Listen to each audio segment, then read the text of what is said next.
बिहार सरकार ने वीआईपी और वीवीआईपी की आवाजाही के लिए बड़ा फैसला किया है। सरकार ने एक नया जेट विमान और एक हेलीकॉप्टर खरीदने की प्रक्रिया को आगे बढ़ा दिया है। मंगलवार को राज्य सरकार की कैबिनेट की आखिरी बैठक में इस प्रस्ताव को मंजूरी दे दी गई है। इसके लिए ये कमेटी गठित की गई है जो 3 महीने के अंदर खरीद प्रक्रिया से जुड़ी अपनी रिपोर्ट पेश करेगी और फिर सरकार विमान हेलीकॉप्टर खरीदने के लिए विमान कंपनी को ऑर्डर जारी करेगी। मंगलवार को बिहार कैबिनेट की वीआईपी और वीवीआईपी लोगों की आवाजाही के लिए एक नया विमान और एक हेलीकॉप्टर खरीदने के प्रस्ताव को मंजूरी दे दी गई है। ये प्रस्ताव नगर विमानन निर्देशालय यानी कि कैबिनेट सचिवालय विभाग बिहार सरकार द्वारा तैयार किया गया है। मंगलवार को मुख्यमंत्री नीतीश कुमार की अध्यक्षता में हुई आखिरी कैबिनेट की बैठक में नया जेट विमान और हेलीकॉप्टर खरीदने का प्रस्ताव रखा गया। मुख्य सचिव की अध्यक्षता में एक उच्च स्तरीय समिति गठित करने के प्रस्ताव को मंजूरी दे दी गई है। कैबिनेट की बैठक के बाद पत्रकारों से बातचीत में अतिरिक्त मुख्य सचिव कैबिनेट सचिवालय एस सिद्धार्थ ने संबंधित जानकारी दी। उन्होंने बताया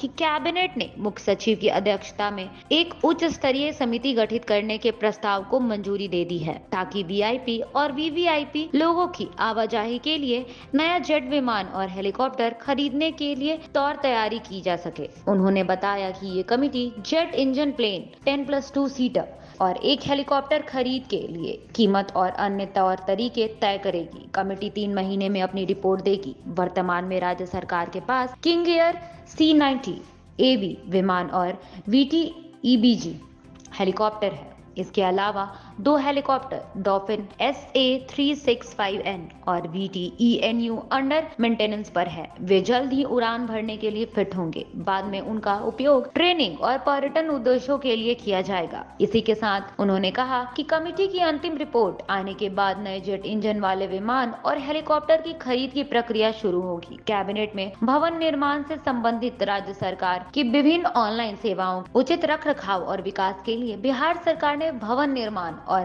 राष्ट्रीय सूचना विज्ञान केंद्र के बीच एक समझौता ज्ञापन कर हस्ताक्षर करने का प्रस्ताव को भी मंजूरी दे दी है। वहीं बीजेपी ने अब नीतीश सरकार पर हमला बोला है। बीजेपी प्रवक्ता अरविंद कुमार सिंह ने कहा कि नीतीश कुमार लोकसभा चुनाव के दौरान अपनी आवाजाही को सुविधाजनक बनाने के लिए विमान और हेलीकॉप्टर खरीदने के लिए कदारतों के पैसे बर्बाद कर रहे हैं। उन्होंने कहा कि नीतीश कुमार ने 2024 में लोकसभा चुनाव के दौरान अपने आंदोलन को सुविधाजनक बनाने के लिए सरकारी खर्च पर विमान और हेलीकॉप्टर खरीदने का फैसला किया है। ये पैसे की पूरी बर्बादी है। सरकार छपरा जहर त्रासदी के मारे गए लोगों के परिवारों को मुआवजा नहीं दे रही, लेकिन विमान और हेलीकॉप्टर खरीदने के लिए पैसा खर्च किया जा रहा है। फिलहाल इस खबर में इतना ही। आगे की तमाम खबरों के लिए देखते रहें लोक आवाज। धन्यवाद।